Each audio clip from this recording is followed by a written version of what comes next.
ভিডিওটা চালু করাতে আমি ওনার একটা বক্তব্য নেবো। তুমি দেখছো জানো এখানে আসতে বাবু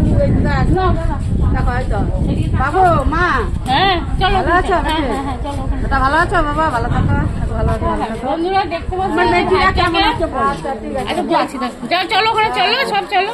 এই যে ভাইটাকে দেখতে পাচ্ছে, এই ভাইয়ের কিন্তু দুটো পাই নেই। যদি কোনো সহায় ব্যক্তিরা যদি সবাই মিলে এই ভাগে একটা রিক্সা দান করে তাহলে কিন্তু খুবই ভালো হয়। খুব অসহায়, ট্রেনের মধ্যে রিক্সা করে খায়, ঠিক মতন মানে রুজি রোজগার চলে না। দেখুন দুটো পাই নাই। যদি আপনাদের কারো মানে ইচ্ছা হয় যে এই ভাইটাকে সবাই মিলে একটা রিক্সা দান করবেন তাহলে এই ভাইটাকে চলাফেরা করতে পারবে, কিছু করেও করতে পারবে, তাই না ভাই? বলো সবাইকে, বলো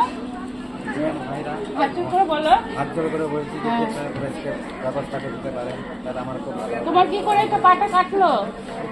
ট্রেনের কাট কেটেছে। তো বন্ধুরা তোমরা সবাই দেখলে, আরো সব জনসাধারণকে বলছি যে এইসব মানুষের পাশে এসে দাঁড়াও, এরা খুবই অসহায়। ঠিক আছে ভাই, খেয়ে নাও। হ্যাঁ খেয়ে নাও।